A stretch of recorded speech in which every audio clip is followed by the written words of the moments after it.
আমি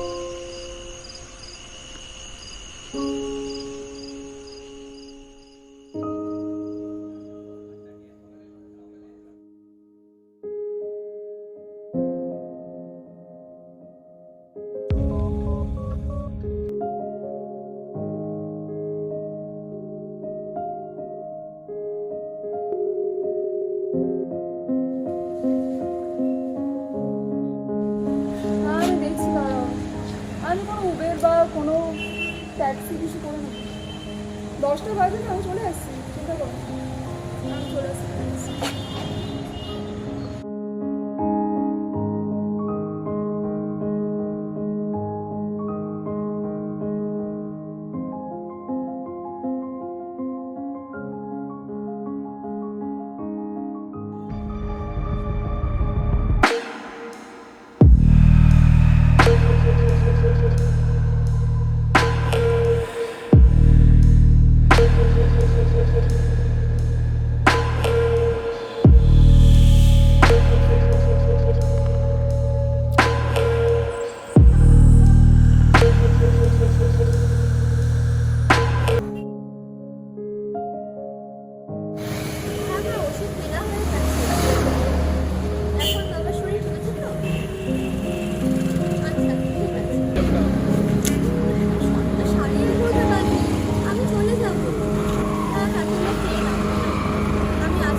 দাঁড়িয়ে আছি এখানে ইয়ার কি হচ্ছে এসব ভালো লাগে না ভাই।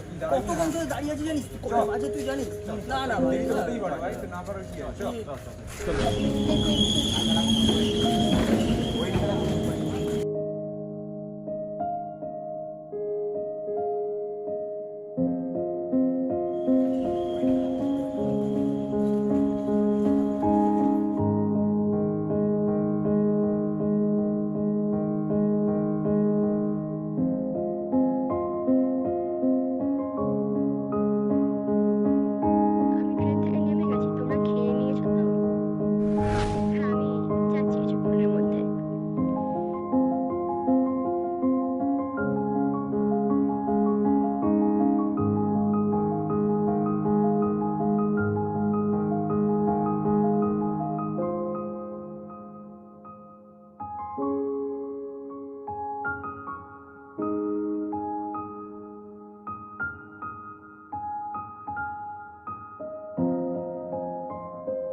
আমি যদি এক্ষুনি এসে তোকে না ধরতাম তুই তো পড়ে যেতিস। ছাড় বাদ দে, তোর বাড়ি কোথায়? আমার বাড়ি তো ডায়মন্ড হারবার। তো কটা বাজে? লাস্ট ট্রেনও তো চলে গেছে, তুই এখন এখানে? আসলে আমি লাস্ট ট্রেনটা ধরবো বলে ছুটে ছুটে আসছিলাম, কিন্তু ট্রেনটা ঠিক আছে, সেটা বড় কথা না, তবে তুই করিসটা কি? আর তোর বাড়ি থেকে কে আছে? বাড়িতে আছে মা আর ভাই। মা খুব অসুস্থ, তাই সামনেই মায়ের সবজির দোকান, ওটাই আমি। কোন দিকে? ওই দিকে যেটা? হ্যাঁ হ্যাঁ। ভালো রে, তোর এত ছোট বয়সে তুই এত কিছু করছিস। আমি ওই সামনে কোর্টেই থাকি, আসলে এই বাড়ি ফিরছিলাম আর কি, ডিউটিতে শেষটা হয়ে। আর আমি আবার ফিরে আসলাম কেন জানিস? তোকে দেখে না আমার ছোট বোনের কথা মনে হয়। আমার বোনও ঠিক তোরই মতো ছোট। আসলে আমিও কোয়ার্টারে থাকি, তো আমারও যাওয়া হয় না বাড়িতে।